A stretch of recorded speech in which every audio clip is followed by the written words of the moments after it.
Dans cette vidéo, nous allons voir le contenu et l'utilité des icônes ou de certaines icônes affichées sur la barre d'outils en géométrie du logiciel GeoGebra.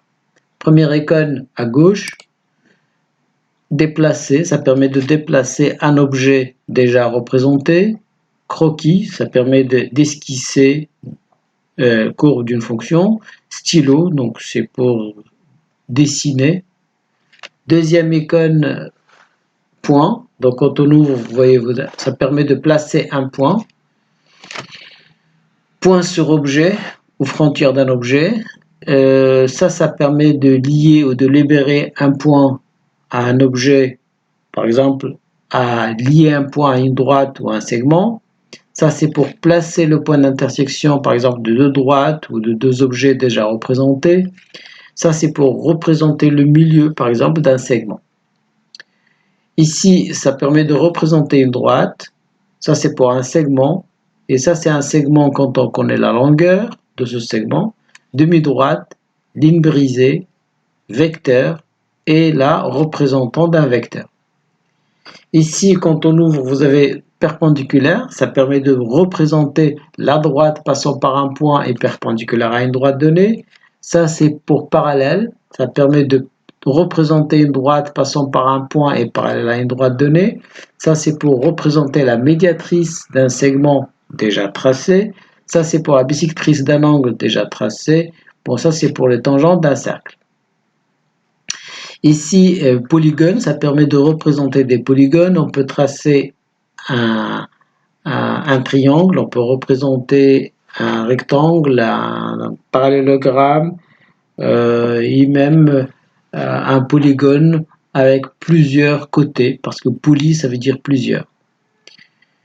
Et ici, ça permet de représenter des polygones particuliers, ce qu'on appelle des polygones réguliers, c'est-à-dire tous les côtés sont égaux, et ce polygone va être inscrit dans un cercle.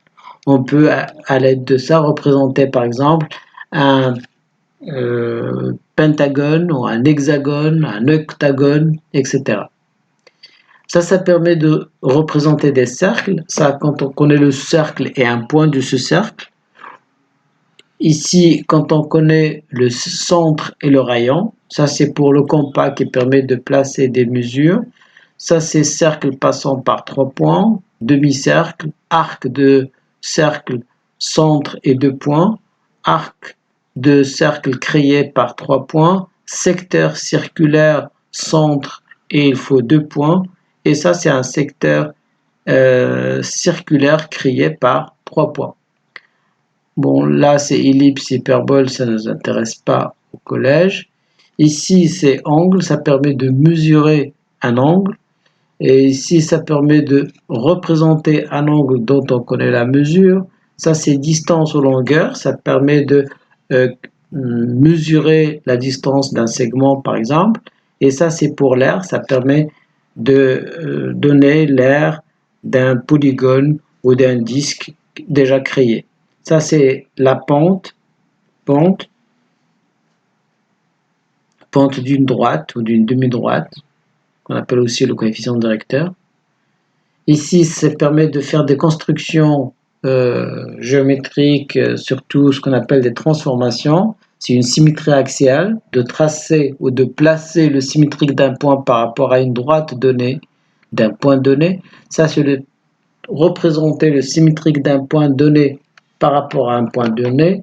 Ça, c'est pour une rotation, c'est une rotation d'un point connaissant le centre et l'angle de cette rotation. Ça, c'est pour les translations. Quand on connaît un vecteur de translation, on peut aussi parler de ce qu'on appelle l'homothétie. Ça, c'est des transformations. Et si ça, c'est un curseur qu'on peut régler entre des valeurs qu'on veut pour faire varier, par exemple, un point sur une droite ou sur un segment. Ça, c'est pour écrire un texte. Ça, c'est pour les images qu'on a déjà dans un autre fichier, qu'on veut afficher ici, ou mettre sur ce logiciel. Ça, c'est un bouton OK. Ça, c'est pour déplacer un graphique déjà représenté, agrandir, réduire, etc.